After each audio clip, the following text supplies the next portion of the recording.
Rruga e njohur e Budiqeve në Tetov do të duhej të ishte një nga rrugët që do të rikthente gjallërinë e dikurshme në këtë zonë të qytetit të Tetovës. E rregulluar me kaldërma, me ndriçim dhe me ulse, kjo rrugë që nga nëntori i vitit të kaluar ishte rikthyer në një destinacion të preferuar për qytetarët për shkak të pamjes unike.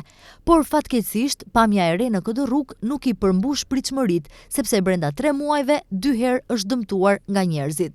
Me ose pa qëllim janë shkaktuar këto dëme, kjo mbetet të zbardhet nga policia, por dukuria e dëmtimit të pronës publike mbetet një nga problemet më të shëmtuara të Tetovës.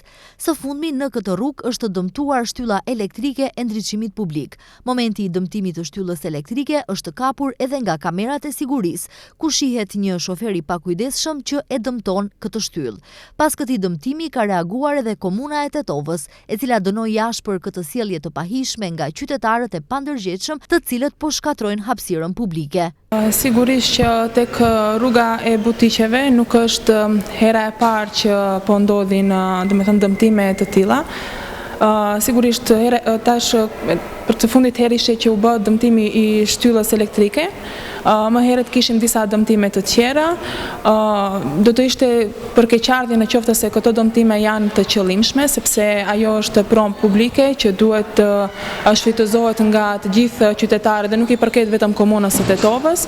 Nga ana tjetër, qytetarët që gravitojnë në këtë lagje janë shprehur të irrituar me këto dëmtime që ndodhin në këtë rrugë, sepse nuk është hera e parë që ndodhin raste të tilla, ndërsa qytetarë të tjerë ankohen për mënyrën se si rruga është projektuar, që pamundëson kalimin e veturave të emergjencës. Njerëz pa ndërgjegjshëm e bëjnë ata, se njëri me ndërgjegje se bën asnjëherë. Është bë diçka mirë, jo keq. Edhe me sa duket mirë është. Nëse ngelen kështu, nëse e lën kështu, mirë. Pa marrë parasysh ai pikëspari nuk është i ndërgjegjshëm për shpinën e vet, mos ani deli bën kështu. Se me konë i ndërgjegjshëm nuk e bën. Që jenal dikun duket të kanë thejat. Ka pas ndërprerje që mos hinë veturat, pinal të vinë deri që atjenal, deri të poshtë zvinë. Kjo rrugë rregullu mirë. Ama na ca i përmajmë. Bash një ditë ishim të kaluën e jaf shtyllës. Me kërë, bëm, pa i kiposh. Edhe e këshirën rapën, nuk e këshirën domi që ka banë. Kjo është gjuna.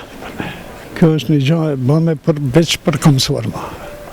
Këto e hinë me vetura, hinë me qash e kemi kulturën. Se katastrofon se rabat nuk ka përsen.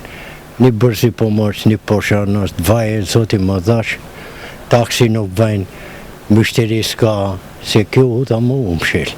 Atë ka zë dritë, edish, a i mare ka bo, ama kjo katastrofa, gjem msheli. Problem në vete është se në rrugë nuk është të vendosur regjimi veçantë i komunikacionit dhe banorët kanë probleme me parkimin e veturave. Prandaj paralajmërimet janë se vetëm do të kenë të drejtë të qarkullojnë në këtë rrugë. Kjo do të bëhet në marrëveshje me banorët. Në projektin e rrugës së Butiqeve janë të përfshira edhe hidraulikët, disa hidraulikë të cilët do të vendohen tani së shpejti, dhe sigurisht në atë pjesë do të mund të parkojnë dhe të lëvizin vetëm banorët e rezidentë që janë në atë pjesë, sigurisht në një kohë të caktuar që do të bëhet sipas marrëveshjes me komunën dhe me banorët e asaj pjese. Nga komuna e Tetovës njoftuan se janë duke kompletuar dokumentacionin përkatës, i cili do të dorëzohet në policinë e Tetovës për të zbardhur tërësisht këtë rast. Njëkohësisht apelohet deri tek qytetarët që të mos dëmtojnë pronat publike, por të kujdesen më shumë për to.